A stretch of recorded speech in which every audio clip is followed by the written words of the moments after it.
IMF کا ظاہر ہے وقت ہے اس کے تو ہمیشہ یہ رہی ہے روٹین رہی ہے کہ کوئی بھی جب وقت آتا ہے پاکستانی روپے عموماً گرتے ہی ہے اور وہی روٹین برقرار رہی ہے روایت جو چل رہی تھی لیکن اصل وجہ بھی یہی تھی جو آپ نے بتایا امپورٹ بل بہت زیادہ حکومت نے یہ آپ نے پچھلے ایک دو مہینے سے پڑھا ہوگا جو بھی وقت پاکستان میں انویسٹمنٹ کے لیے آ رہا تھا اس کا پہلا مطالبہ یہی تھا کہ آپ پہلے فارن ایکسچینج میں ہمارا ڈیویڈنڈ فنڈ اور منافع دے نہیں رہتا اور ہم کیا انویسٹمنٹ کریں تو اس چیز کو دیکھتے ہوئے حکومت نے یہ فیصلہ کیا کہ جتنے بھی ڈیویڈنڈ فنڈ ہیں انویسٹر کے فارن انویسٹر کے اور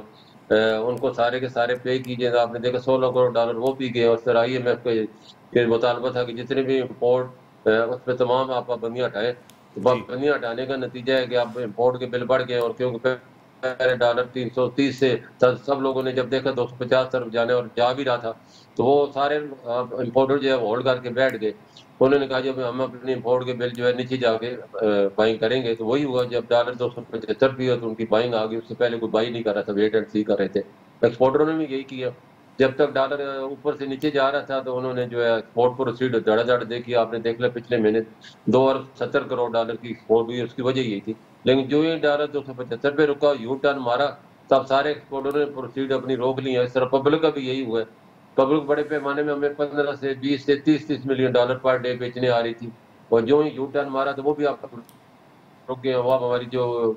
سپلائی تھی وہ کم ہو گئی کوئی 10 ملین ڈالر پہ آ گئی ہے تو یہ اللہ کا شکر ہے کہ پبلک بائنگ نہیں کر رہی ہے ابھی بھی سیل ہی کر رہی ہے اور یہ وقتی طور پہ بائنگ ہے یہ جو ہے جو IMF کا جو جتنے بھی ٹارگٹ ہیں حکومت نے اچیو کیے ہیں خود IMF نے پاکستانی حکومت کی کرتی بڑا سراہا ہے اور میں سمجھتا ہوں یہ مذاکرات کامیاب ہوں گے اور 710 ملین ڈالر پاکستان کو جو ملنے ہیں یہ بہت بڑی پاکستان کے لیے خوشخبری ہے اور پاکستان کے جو باقی world bank IMF Asia bank نے بھی دینے ہمیں 5 ارب ڈالر